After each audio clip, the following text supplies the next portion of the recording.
is episode number 20, and today we are here with a very special guest. Today I am here with Brendan Kaminsky. Brendan works as the senior manager at ESPN of the social media team.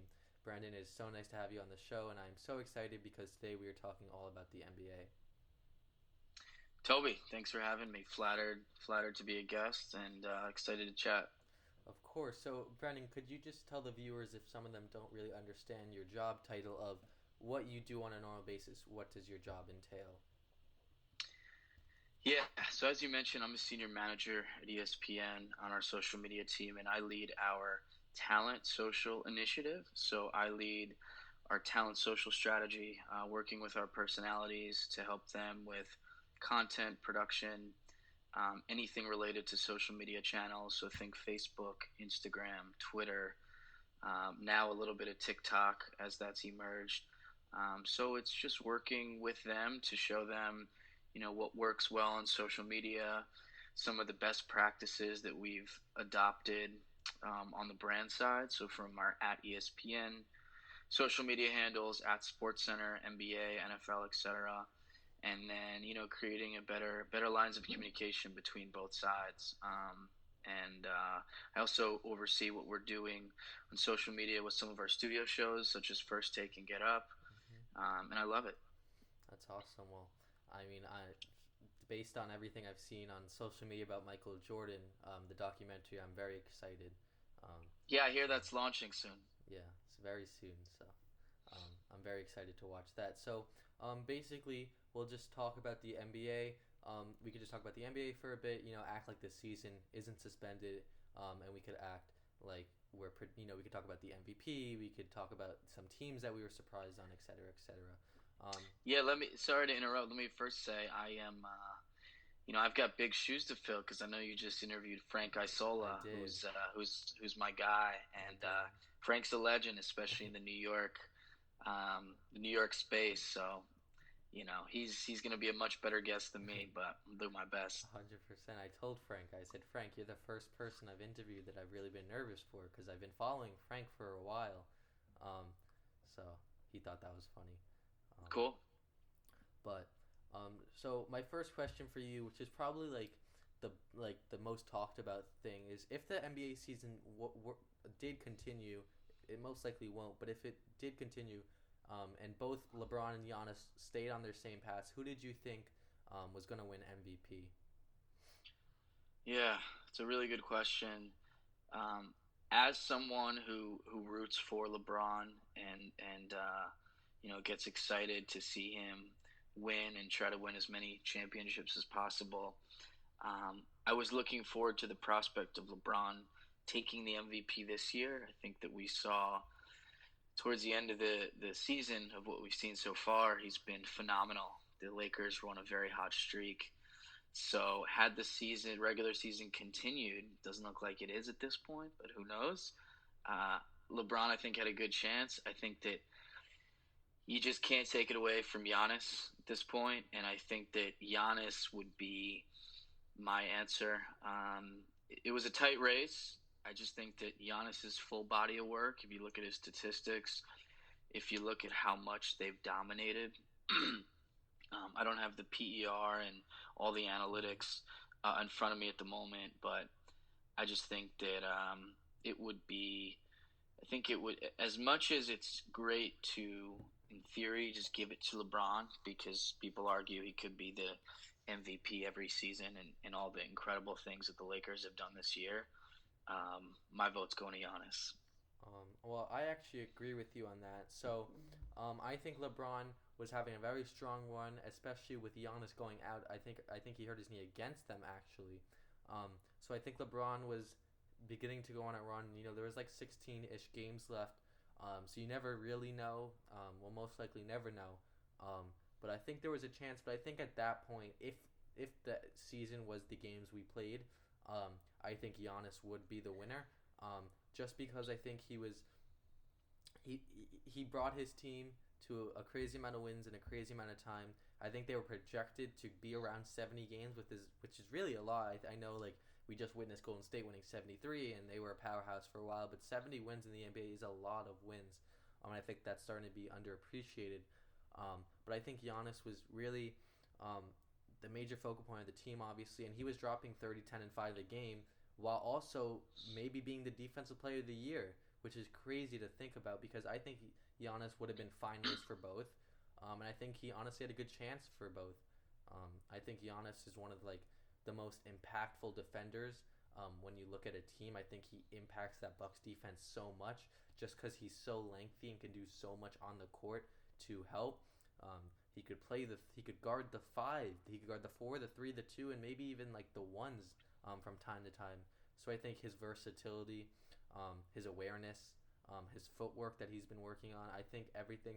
Obviously, the 3-point shot needs to get better, but in my opinion, I think Giannis, if the season ended when it ended for real, I think Giannis would have had it as well. Yeah, and you look at that roster, the Bucks roster, and they've got some great players. Chris Middleton is phenomenal. He's like a quiet star, not a sexy player, but someone that gets buckets. That guy can score. And then you got Eric Bledsoe, who's a formidable point guard. But having Anthony Davis on your roster is a lot different than having Chris Middleton. Mm-hmm. And I think that Anthony Davis, for instance, averages more than LeBron. He averages 26 points a game. LeBron averages 25. Um, I think that Giannis has had a bigger load to carry, I would argue. And you could say that the Lakers are in the West, which is tougher with the Clippers, with the Thunder being good, the Nuggets, etc. But yeah, I mean, it's not easy to do what Giannis is doing, and to do it 2 consecutive years. I mean, just remarkable what he's been able to do. Hmm. I mean, it's crazy because also those two guys could have met in the finals. Um, if you look at it like Still that, could, they still still could. can. I mean, I'm trying to keep my hopes up, but it feels like every day my hopes just start to go down. Yep. But I mean, I honestly, I mean, I think from the East, I think the Bucks would have definitely made it. I think if you had to put, I think the biggest competitor for the Bucks was honestly either the Raptors or the Heat, just because the Heat, like, it just seemed like they knew how to guard Giannis and stop him. They did it during the regular season. I believe Spoelstra has the brain, and Pat Riley, I think, they have a very good office, and I think they all understood how to stop Giannis, and they did at certain points in the season. So I think that he had a very good chance. And I think the Raptors were a very underappreciated team as well this year, an underrespected team. They were the second. They were second in the East this year. I think either the third or fourth best record in general. Um, so I mean, I think it's Yeah, very just amazing. yeah. Just sorry to interrupt there, but really amazing what the Raptors have been able to do. I mean, who would have thought? I don't remember, where their record was at this time last year. They're 46-18, I think they were right around which there last year. around there. I Yeah, mean, they which is might even crazy. have been better this year. So who would have thought? I mean, Nick Nurse got to be coach of the year, in my opinion, for everything that he's been able to do for those Raptors. I Hmm. mean, the Raptors deserve a ton of credit. Now, come playoff time, I did not and do not anticipate them to take down the Bucks without Kawhi. We know how clutch Kawhi is, and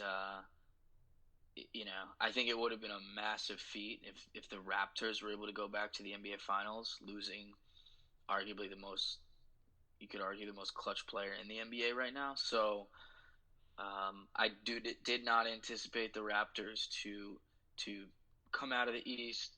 Um, I won't believe the Bucks get there until they do. I think that they have all the tools.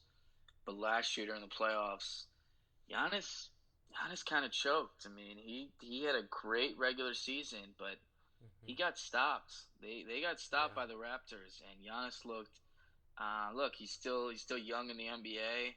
The guy is you know not even 25. So yeah, I probably would have picked the Bucks. I wouldn't have been shocked if the Celtics got in. Won't be shocked. I don't know what tense we should be using, but Celtics, maybe the Heat, but it does. I agree with you. It seems like it really had to have been the Bucks to get in. I mean, I think from the West side, I think it was a lot different. I think how we saw the West, these past 4 years with the Warriors is kind of how we see the Bucks now, and then I think how we saw the East a few years ago, where it was like, okay, I mean, we thought LeBron was gonna win it, but like the Raptors were always the first seed, so we never really knew. I think that was like this year for the West. I think it kind of flip flopped this year, because I honestly, if you told me the Nuggets, the Rockets, the Lakers, or the Clippers made it to the finals, I honestly wouldn't be that surprised. I think if you told me like the Heat made it to the finals, like if you knew that, and you like showed me evidence, I was like, okay, I'd be very surprised. But I think the West was a lot more differently set up than the East. I think the East, they had the six teams that are actually contenders, and they had the Nets and Magic 7 and 8, which without Kyrie, the Nets and KD, obviously the Nets, they're not going to do anything. And then the Magic aren't a good team, a good well-rounded team. They're a okay team, but they're not anything. In the West though, after the Grizzlies, I think it's pretty much up in the air. I think every team has that superstar on their team. In the West, besides the Grizzlies, John Morant's getting there. He's not a superstar yet. And I honestly didn't know who was gonna win. Obviously, the Lakers and Clippers were like the front runners, but I don't know what your thoughts were on the West, but I thought the West was pretty up for grabs. Yeah, I agree. I think West was up for grabs. I think if we were robbed of Lakers Clippers Western Conference Finals, that'd be a huge bummer.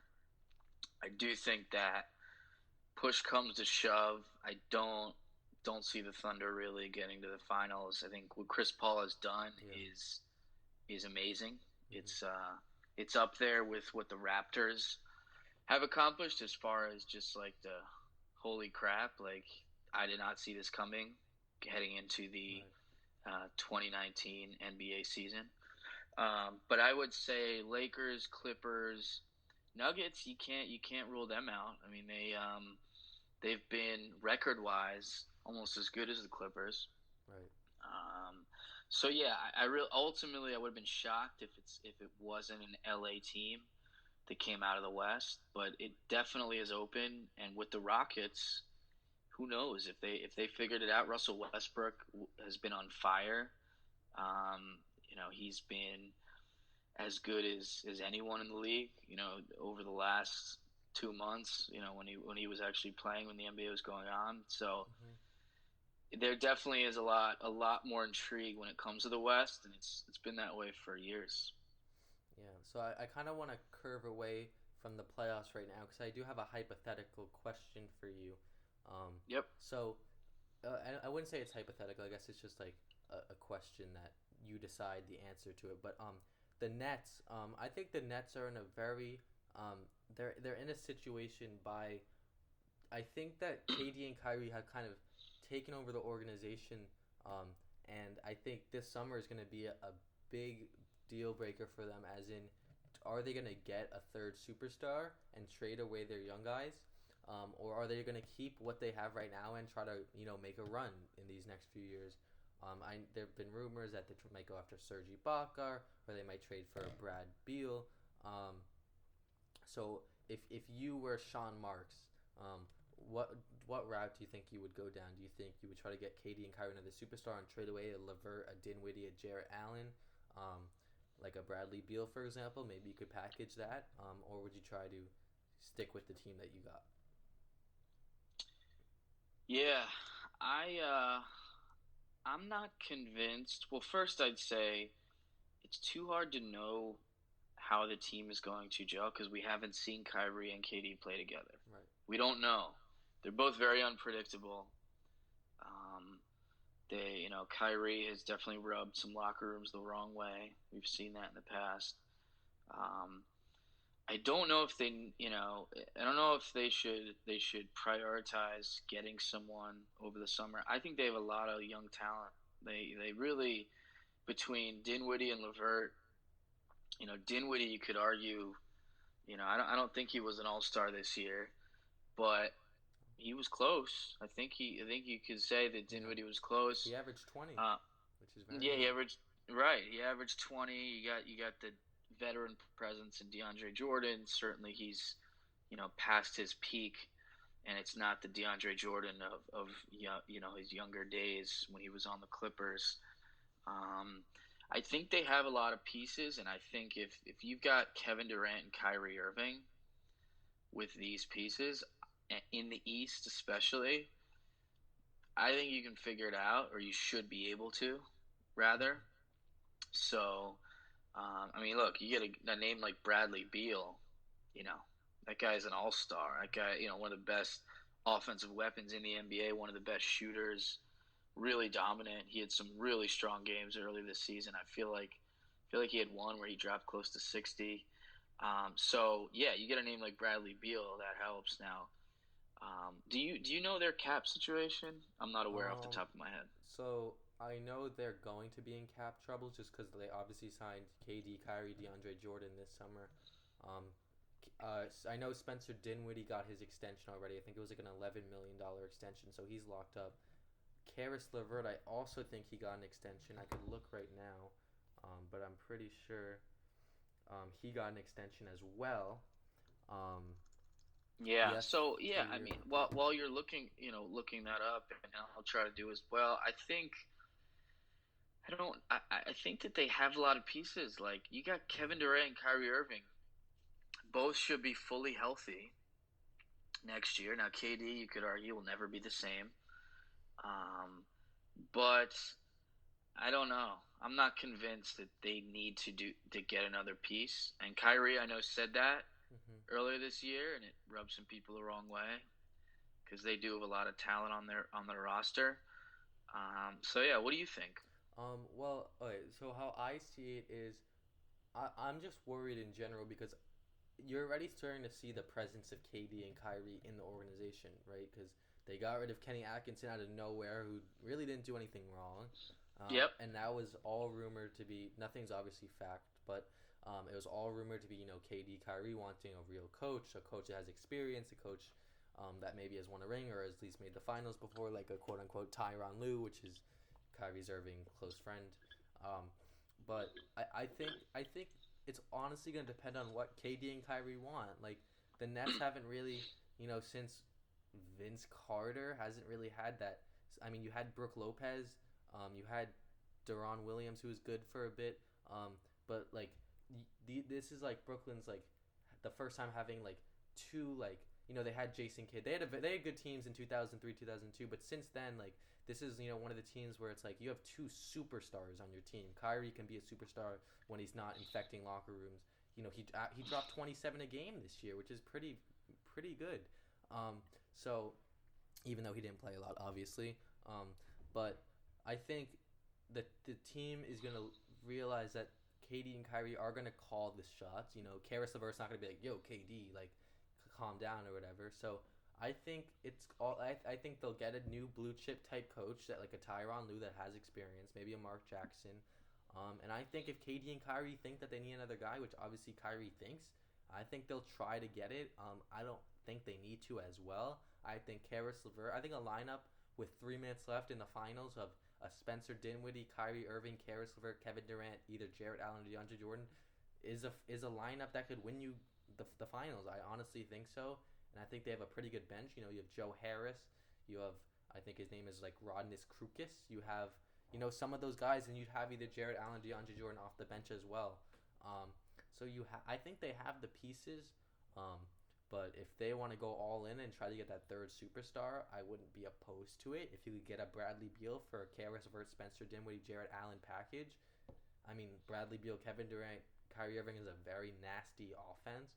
Um, but yeah, I mean I think Yeah. it's all going to depend on what KD and Kyrie really want. Yeah, that's the NBA that we live in right now. It's a superstar driven league. It's a player driven league, and you're right in that they will call the shots, and ultimately we'll see where that goes. Hmm. So the last topic I want to talk to you about is the NBA draft. So the NBA draft is obviously going to be pushed back, but I mean how I see the draft this year is a lot different from some drafts I've seen in the past. I feel like this year the NBA draft is a lot less. I think it's gonna hurt a lot for teams that are in the lottery where they don't really get these physicals, where they also don't really get to see them face to face as well. I think that's gonna really hurt kind of how you really see players and how much you really know them. Um, and I think that hurts especially because this draft is not like last year's draft, right? Last year's draft, we all knew who was going top three. We could have all put bets on the order of it. We all knew Zion, Ja, RJ. But I think this year is a lot different. I think there are a lot. It's a very top heavy point guard class. Like there are 5 point guards that could go in the top 10.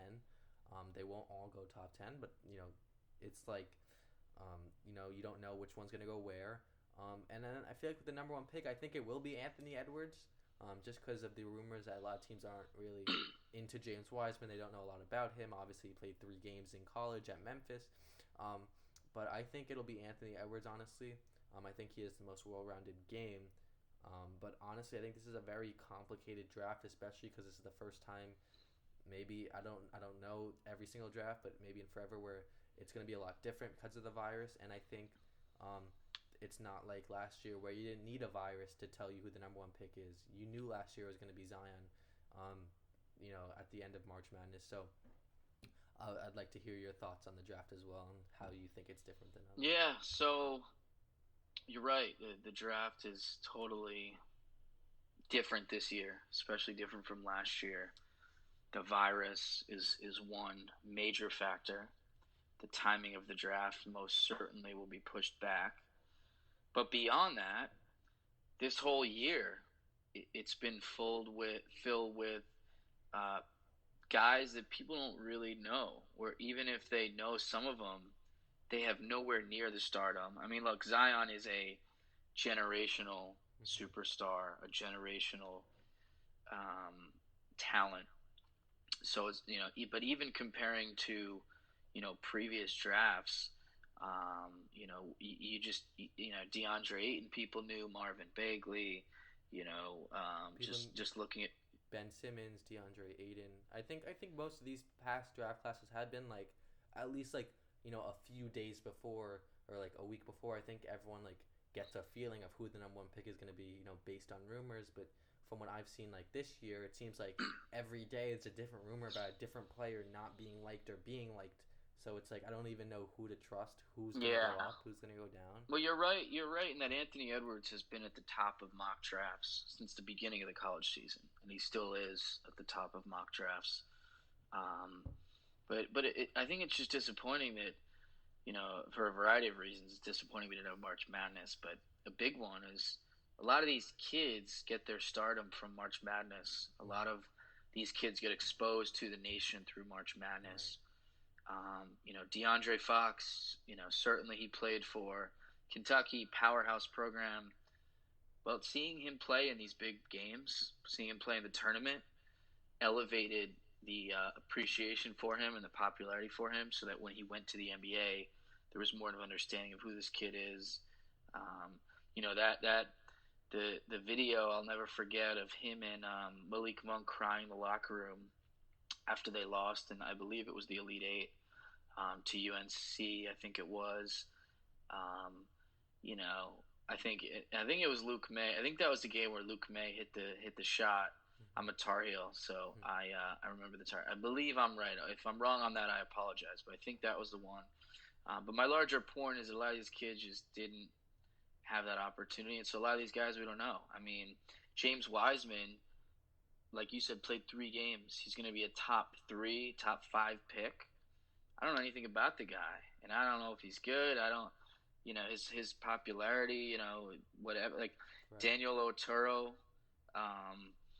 Nicky Mannion, Theo Maledon. These are names that most everyone does not know, and these are going to be lottery picks. These are going to be top 10 picks. Well, I also feel like you're starting to see, or at least this year is a lot different. Also because a lot of the lottery didn't play in the NCAA. You have LaMelo Ball. You have Denny Avija. You have Yep. You have who else? You have RJ. Is that his name? Or what's his name from Australia? RJ Hampton. You have all these guys that are not Yep. joining the NCAA train, and I know LaMelo is all about trying to get rid of the NCAA or trying to swerve people away from it by buying his own Australian basketball team and trying to get players to go away from the NCAA. But I think this draft is very interesting. I think there's going to be a lot of question marks through the draft as well. I think you're going to see some picks and you're going to be like, what? But maybe these guys got information. Let's say they were able to visit him in Israel or Australia beforehand and they really liked his game. I think there's going to be a lot of people questioning picks, a lot of people questioning who they picked. So I think this draft is going to be especially interesting. Agree. So that's all we have for today. Brendan, thank you so much for coming on once again. I really appreciate it. This was a great conversation. And hopefully the NBA season can resume soon so we could actually fulfill everything we've been talking about. I hope so. Toby, thanks for having me. Congrats on doing this show and staying active during this quarantine. And keep up the good work and good luck with the rest of your shows and projects. Thank you, Brendan. Have a good one. All right, you too. Hey guys, so you guys are seeing this at the end of the video, and that is because I never gave a real ending to my video. I just ended the call with Brendan. I just want to say to Brendan one more time, thank you so much for coming on the show. And if you guys have made it this far in the episode, you guys must have enjoyed or found something interesting. So please make sure to subscribe to my channel so you guys can see every single video I post. Turn the notification bell on so you guys are notified when I post. And comment what you found interesting. Or comment any of your thoughts. Do you agree with my MVP pick of Giannis? Do you think that the Raptors had a shot to beat the Bucks? Just let me know any of your thoughts down below. And I just want to say thank you guys so much for all the love you guys have been showing on these past 2 guest interviews with Mike Verkanov and Frank Isola. They were my 2 most viewed videos, so you guys obviously love them. So I'll try to get as many guest videos out for you guys as I can. As you know, on this channel, I've been trying to do 1 video a week, and I'm going to still try to do that with the guest videos. So you'll either see 1 solo with me or 1 guest every week, hopefully. I'm a busy guy, so I try my best. But I think so far I've been on the right track with the 1 video per week. I think I might have missed that once. So yeah, expect a video again in a week or so, maybe a little earlier, maybe a little later. But yeah, that's all I wanted to say. I just wanted to say thank you guys really for all the love you guys have been showing on these last 2 videos. And I will see you guys for episode number 21. I mean, it is crazy that we are 1/5 of the way to 100 episodes. I mean, it kind of flew by. I started this channel October, and now we're already in April with 20 episodes, and now guests are on the show. I mean, it's surreal. It's crazy. Thank you guys for your support once again, and I will see you guys in episode number 21. Bye, guys.